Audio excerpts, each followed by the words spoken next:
thing, ladies and gentlemen. I travel quite a bit. I travel all over the country. You all know that. And every time I travel, I end up at somebody's airport. And Pastor Kara, Ray, you travel. Y'all know this is how it goes. Right here, you will see a picture. And on this picture, there's 2 escalators. As you can see, this lovely Caucasian woman here is coming down. And this gentleman is already at the bottom. They're going down this escalator. Now, the escalator is going to take you from one level to another. On this side, even though it's empty currently, usually, there are people that are going up the escalator. So you've got a group of people going up, and you've got a group of people going down. The escalator is efficient in getting you from one level to another. Here's the problem. The escalator only moves at one pace.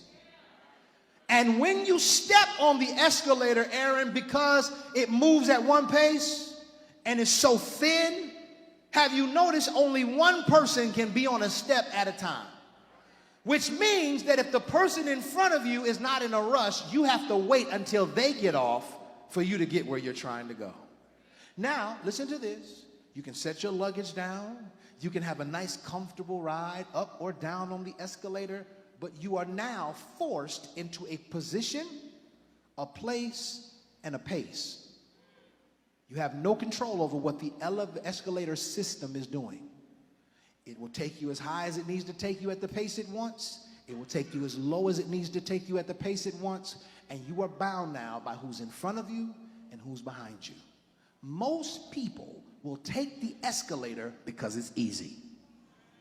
But in between the 2 escalators, one that goes down, one that goes up. If you've ever been to the airport, those 2 things are packed. But there is between them a set of stairs. And if you fly, you notice something about the stairs at the airport. They are always empty. I wish I had a church in here today. The stairs will not do the work for you. But if you'll do the work, you can move faster. You can get to the top faster. You can get to the bottom faster, even though it might be heavier, even though the pace might be aggressive, even though you might sweat by the time you get there. Watch this.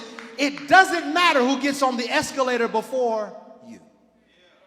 You can still make it to the top or the bottom before them if you step up.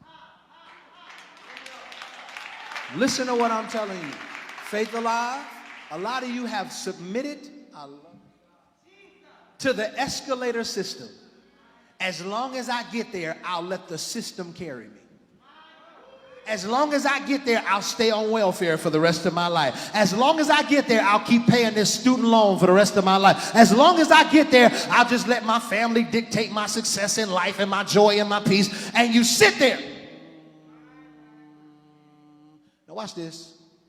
While you're on the escalator, whoever's in front of you, you got to hear what they're talking about. Whoever's behind you, you got to hear what they're talking about. You have to wait patiently. If you go to Detroit, they have one of the highest and longest escalators on the face of the planet. And you're sitting there and you want to get off and people are cussing and swearing and some people smell bad and this, that, and the other.